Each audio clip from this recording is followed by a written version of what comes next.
All right, let's get this deep dive started and jump headfirst into a topic that's pretty complex, to say the least, government contracts. Sounds exciting. Oh, it is, especially when we're talking about the MAPS-IDIQ marketplace for the acquisition of professional services, indefinite delivery, indefinite quantity contract. Catchy, right. Very.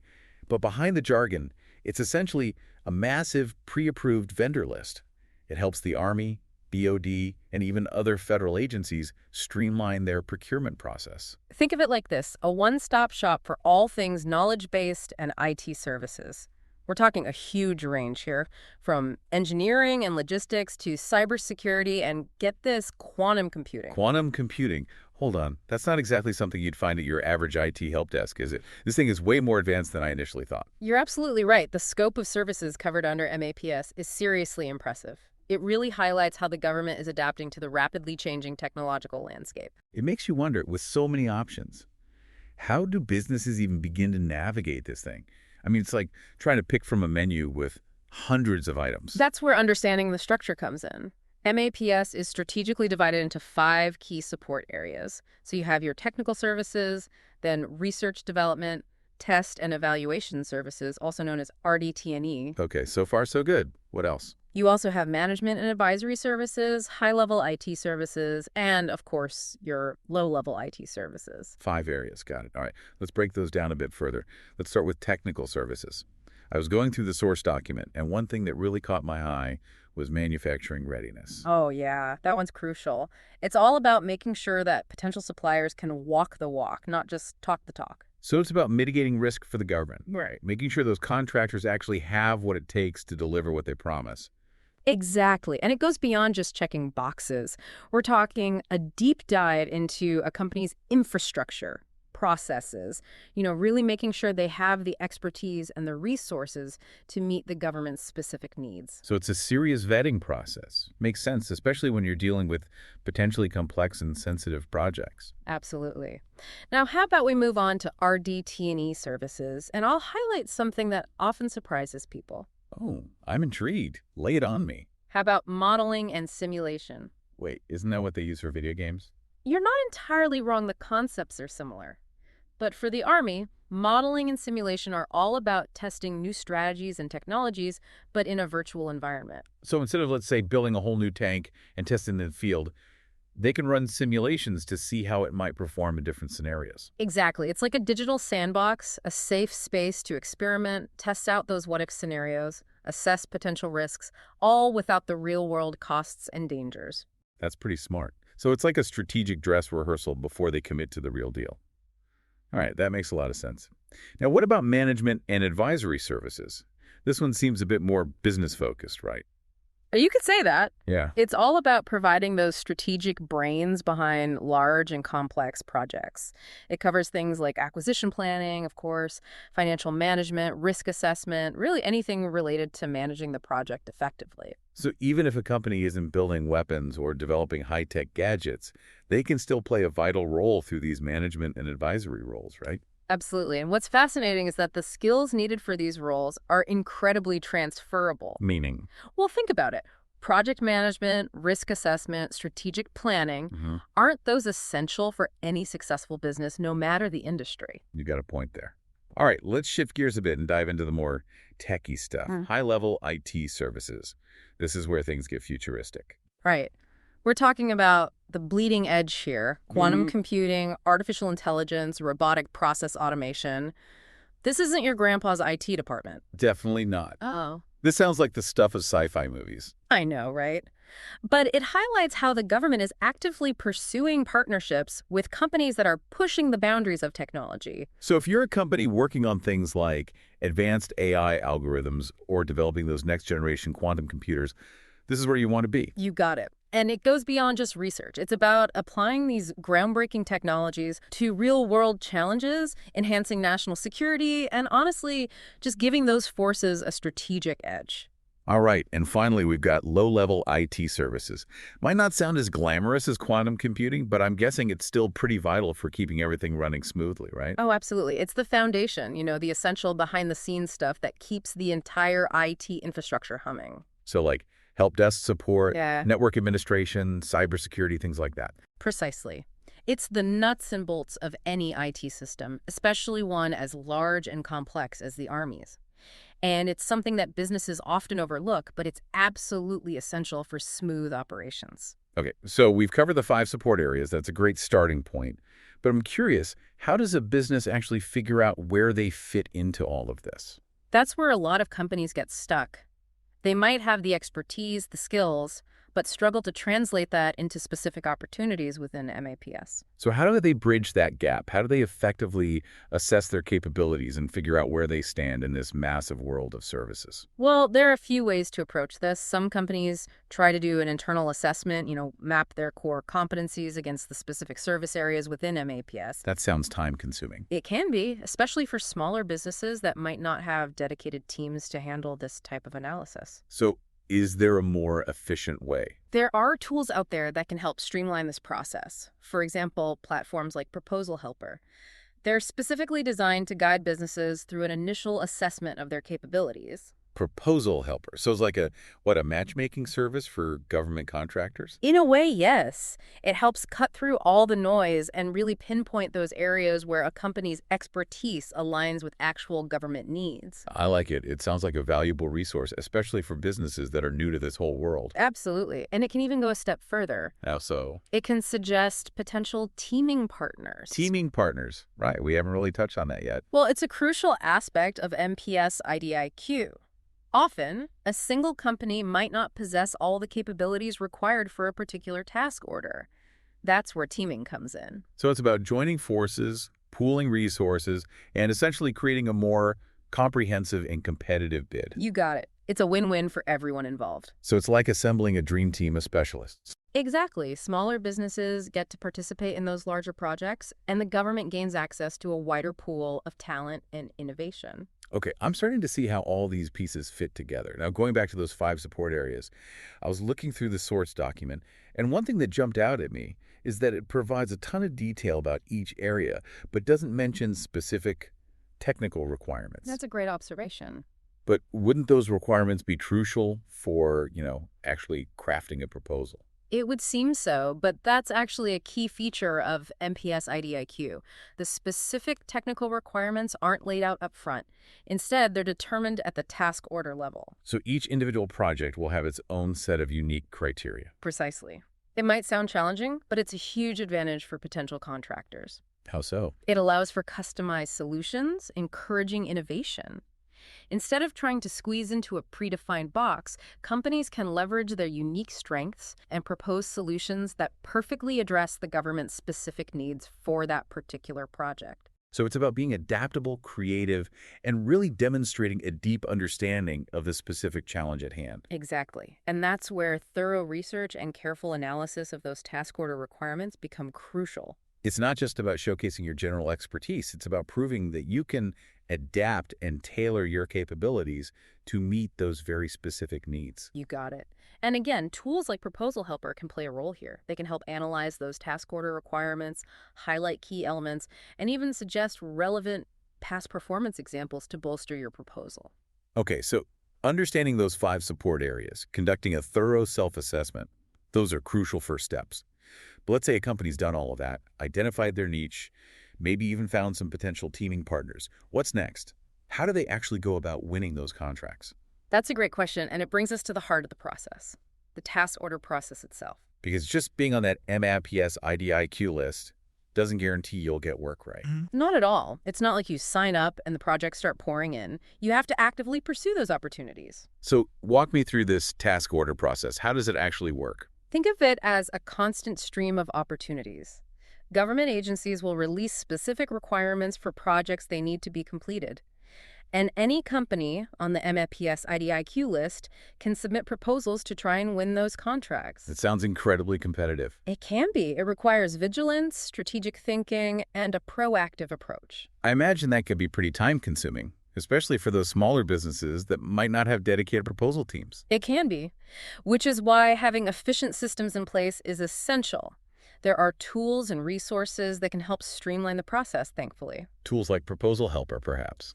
We keep coming back to that. Well, it is a handy tool. It can not only help you find those relevant task orders, but can guide you through that whole proposal development process. Makes sense. Okay, so you found a task order that seems like a good fit. What are some key things to keep in mind when putting together that proposal? The most crucial element is demonstrating that you understand the government's requirements and how your team's capabilities directly address those needs. So don't just tell them you're great. Show them how your greatness specifically applies to their problem. Got it. Anything else? Clear, concise writing is key. You want to make it easy for those reviewers to understand your proposal and see why you're the best choice. So substance and style both matter.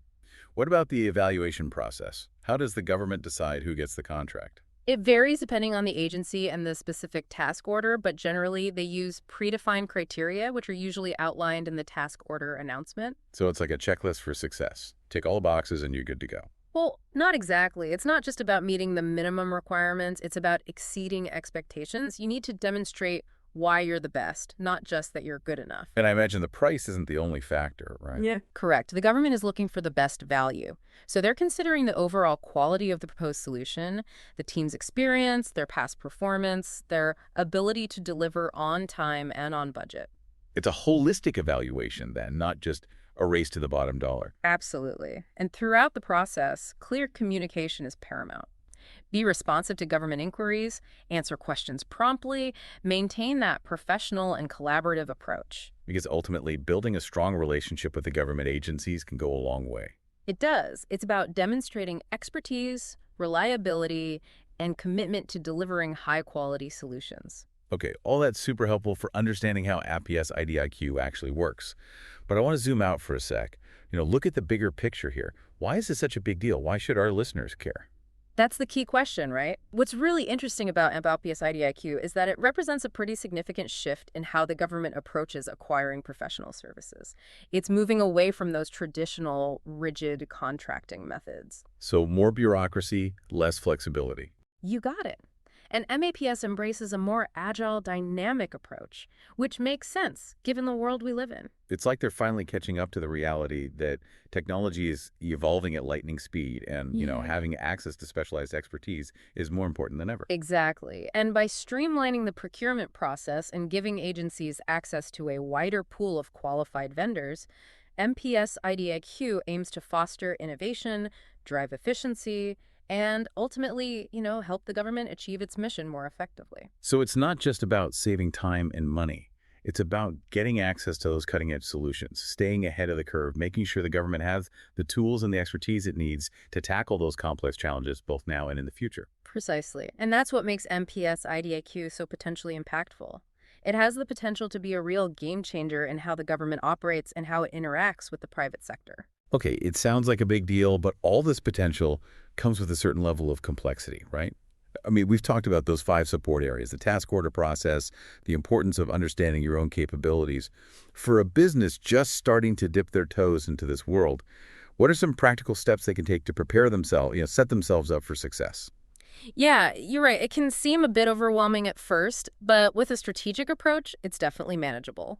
So where do they even begin? The first thing is thorough research. Really take the time and understand the structure of MAPS-IDIQ, those 5 main support areas, and delve into the specific services that align with your company's expertise. So don't just skim the surface, right? Really dig in and do your homework. Make sure you understand the landscape before jumping in. Exactly. Once you have a solid understanding of the terrain, then it's time to assess your own capabilities. Take a critical look at your company's strengths, its weaknesses.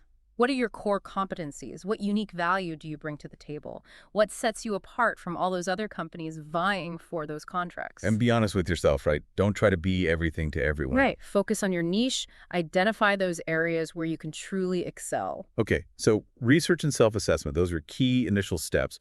What comes next? Start thinking about potential teaming partners. As we talked about earlier, teaming can be a really powerful strategy. It allows you to extend your capabilities, compete for larger, more complex projects, the kind you might not be able to handle on your own. So networking, attending industry events, exploring potential collaborations. Yeah. Exactly. Look for those companies that complement your strengths. Fill in any gaps in your expertise. But, and this is important, when you're evaluating potential partners, consider factors beyond just their technical expertise. Look for shared values, a compatible culture, a proven track record of success. So it's about more than just skills. You need to be able to work well together, trust each other. It's like putting together a dream team. Precisely. And once you've got your dream team assembled, it's time to sharpen those proposal writing skills. Because a well-crafted proposal, that's your ticket to winning those task orders. Yeah. Right? It's your chance to showcase your expertise and convince the government that you're the right choice for the job. Exactly. And crafting a winning proposal, it's an art form. It's not just about listing qualifications. It's about tailoring your message to the specific needs of the agency, addressing those evaluation criteria head on, and presenting your information in a way that's clear, concise, and engaging. So substance and style, they both play a role.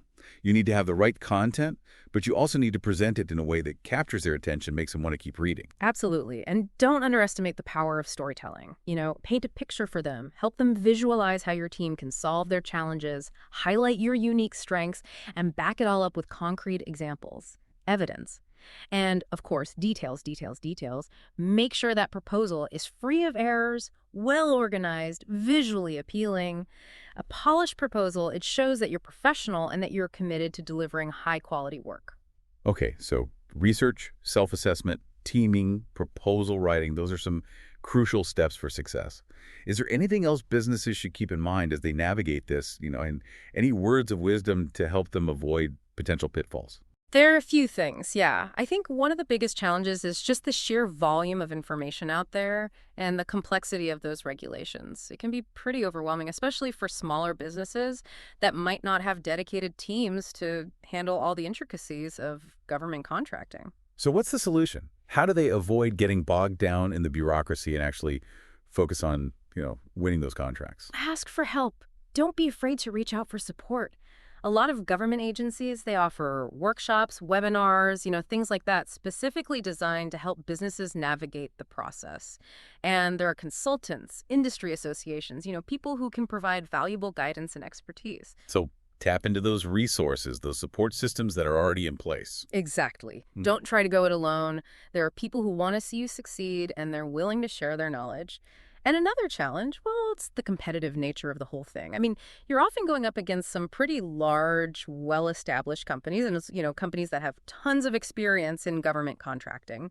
So how can a smaller business level the playing field? How can they compete against those giants? By focusing on their niche, highlighting those unique strengths we talked about, and building those strong relationships with agency representatives. Remember, the government isn't always looking for the biggest or the most experienced company. They want the best solution. So if you can articulate your value proposition, show them how your expertise aligns with their specific goals, you have a real shot, no matter the size of your company. So it's about being strategic, finding ways to stand out from the crowd, proving you can deliver.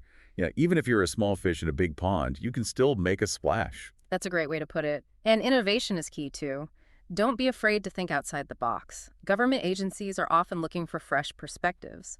They need those creative solutions to solve complex challenges. So don't let the size of your company or your lack of experience hold you back. If you have a great idea and you're passionate, go for it. Absolutely. And even if you don't win every single bid, the process itself is valuable. You can refine your approach, strengthen your capabilities, position yourself for future success. It's all a learning experience. It's about honing your skills, building your reputation, getting your name out there. Exactly. Every proposal you submit, every interaction you have with a government agency, it's an opportunity to learn and grow. And those efforts will pay off. So challenges are inevitable, but they can be overcome with the right mindset, a strategic approach. Exactly. And the rewards, well, they can be pretty significant. It's not just about the potential for those lucrative contracts, right? No, not just that. It can enhance your company's reputation, open doors to new opportunities. It's about the long-term benefits of establishing yourself as a trusted partner to the government. So it's about more than just profits. It's about purpose, about impact, using your skills to make a difference. Exactly. And that's what makes this whole field so compelling. It's a chance to combine your business goals with that desire to serve your country, to make a meaningful contribution. All right. That's a powerful message. So we've covered a lot of ground, the structure of MAPS-IDIQ, the task order process, the importance of research, self-assessment, teaming, proposal writing. But now I want to shift gears a bit, talk about something that's always on my mind, technology. I mean, how is technology shaping the MPS-IDIQ landscape, how businesses operate within this framework? Ooh, that's a good one. Technology is playing an increasingly critical role in every aspect of MAPS IDIQ, from proposal development to project execution. It's not just about the specific technologies the government needs, it's about how tech is being used to streamline and enhance the whole contracting process itself. So it's like technology is shaping both the content, what the government needs, and the process of how those needs are actually met. Precisely.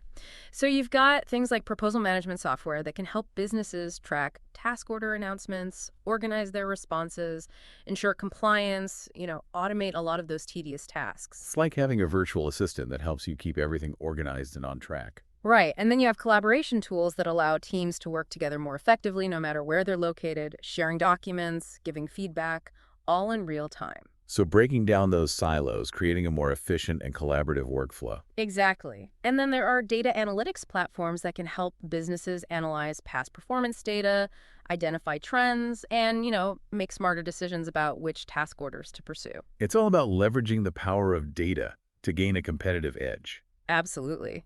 And as artificial intelligence and machine learning continue to advance, well, we can expect to see even more innovative applications within this space.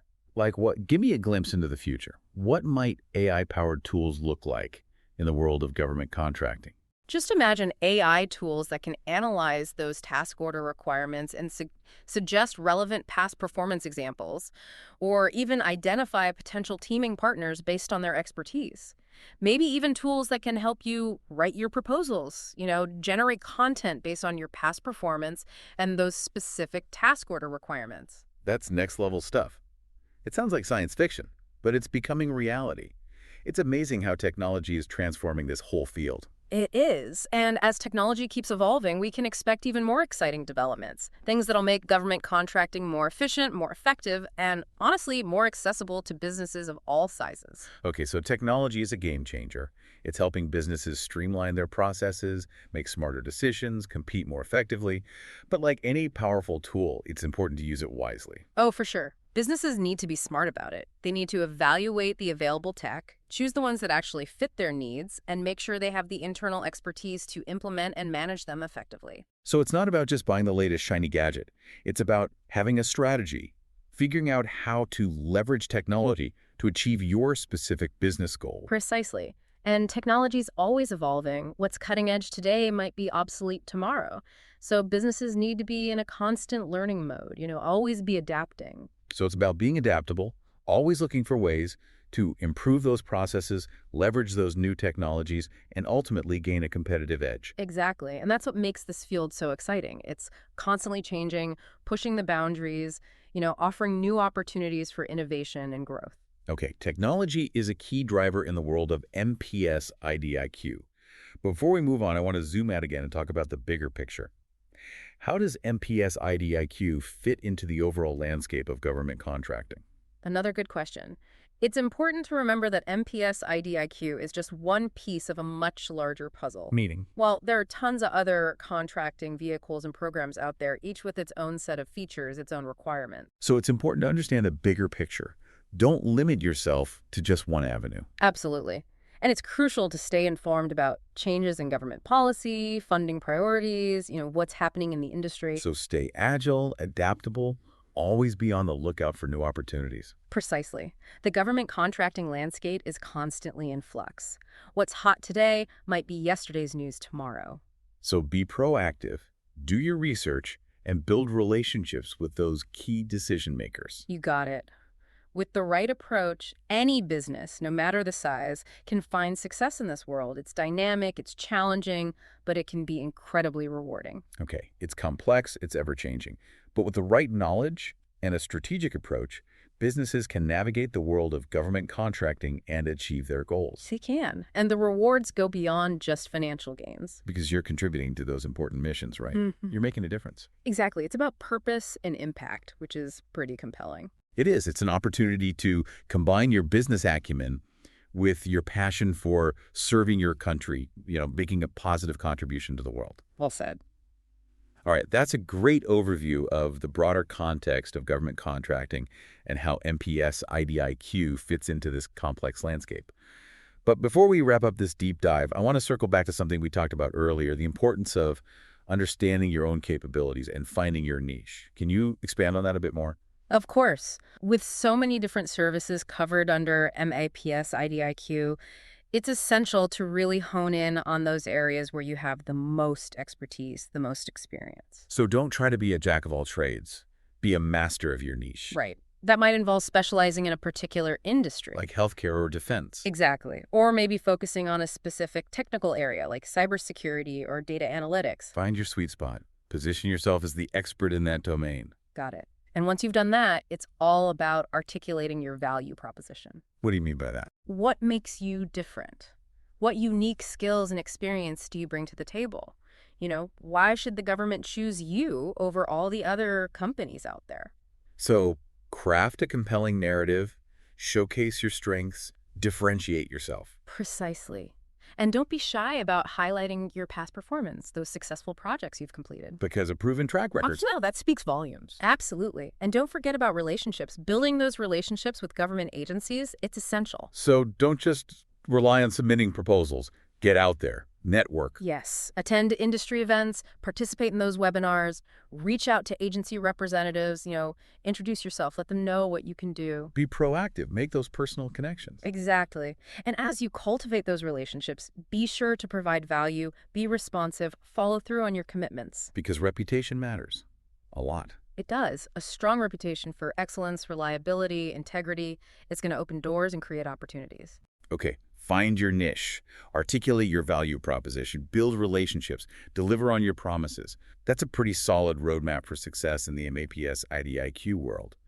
But before we completely wrap things up, I want to touch on one more thing that I think is often overlooked, but is super crucial for long-term success. Continuous improvement. That's such an important point. This landscape, it's constantly shifting, so businesses need to be adaptable and constantly evolving, improve those processes, enhance their capabilities. So it's not a set it and forget it approach. It's about always looking for ways to get better. Right. It's a growth mindset. It might involve investing in employee training, adopting new technologies, or refining your proposal development process. Stay ahead of the curve. Be proactive in adapting to those changes. Precisely. And don't be afraid to ask for feedback from government agencies, industry partners, even your own employees. Because constructive criticism, well, it can be really valuable for growth. It can. And remember, this whole continuous improvement thing, it's a journey, not a destination. It's an ongoing process of learning, adapting, and striving for excellence. Okay, so success in this space is not a one-time achievement. It's about constantly evolving, always improving. Exactly. And by embracing that culture of continuous improvement, businesses can not only thrive in the MAPS IDIQ world, but achieve that sustainable success in the long run. That's a fantastic point. Continuous improvement is the key to staying ahead of the curve, adapting to those constant changes, and achieving that long-term success. But as we start wrapping up this deep dive, I want to touch on one final topic, something that's often overlooked, but is incredibly important in the world of government contracting. Ethics and compliance. That's a big one.